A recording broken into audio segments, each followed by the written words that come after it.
আসসালামু আলাইকুম রহমতুল্লাহি ওয়া বারাকাতুহু। নারায়ণগঞ্জ থেকে মোহাম্মদ শামীম আহমেদ ভাই জানতে চেয়েছেন কতটুকু রুকে ফেলে রাকাত পেয়েছে বলে গণ্য হবে।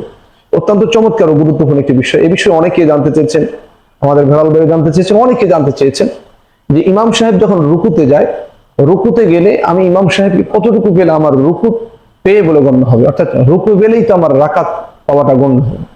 এক্ষেত্রে মনে রাখবো, রুকুতে যত বেশি আমি সময় নিতে পারি ইমাম সাহেবকে সেটা অবশ্যই ভালো। তবে অনেকে এভাবে বলে থাকে যে 2 তাসবিহ বা 3 তাসবিহ যদি ইমামকে না পায় তাহলে তার নামাজ হবে না। বিষয়টা আসলে এমন নয়। বরং ইমাম সাহেব, আমি রুকুতে যাওয়ার পর ইমাম সাহেব তাসবিহ পড়তে পারুক আর না পারুক, আমি পড়তে পারি আর না পারি, আমি রুকুতে যাওয়ার পরে যদি ইমাম সাহেব বলে সামি আল্লাহু লিমান হামিদা, তখন আমার রুকু পাওয়া বলে গণ্য হয়েছে। মনে রাখবেন, রুকু হলো ফরজ, কিন্তু রুকুর তাসবিহাত পড়তে পারা বা রুকুর তাসবিহ পারা এটা ফরজ নয়।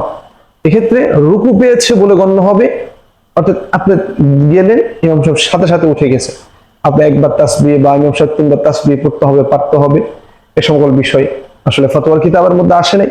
আমরা আমাদের সবচেয়ে গ্রহণযোগ্য একটি কিতাব যেটি রয়েছে আল কাউসারের মধ্যে আসছে, ফতোয়া হিন্দিয়া ফতোয়া শামীর মধ্যে এসেছে যে ইমামকে এক মুহূর্তের জন্য, এক মুহূর্তে বলতে কি, আপনি রুকু গেলেন, সাথে সাথে ইমাম সাহেব বললেন সামি আল্লাহু লিমান হামিদা, এর আগে পেলে তো আলহামদুলিল্লাহ ভালো, বাকি এই অবস্থাও পেলেও আপনারা এই রাকাতটা যদি পড়েন তাহলে এটি ভাক্তি রাকাত হবে।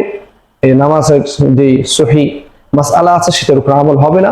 এই জন্য আমরা খুব খেয়াল রাখবো, আল্লাহু আকবার বলার পর ইমাম সাহেব তখন যদি উঠতে যায়, উঠে তখন আমি রুকু পাই এই কথা বলা যাবে না, তখন আমি রুকু পেয়েছি বলেই গণ্য হবে।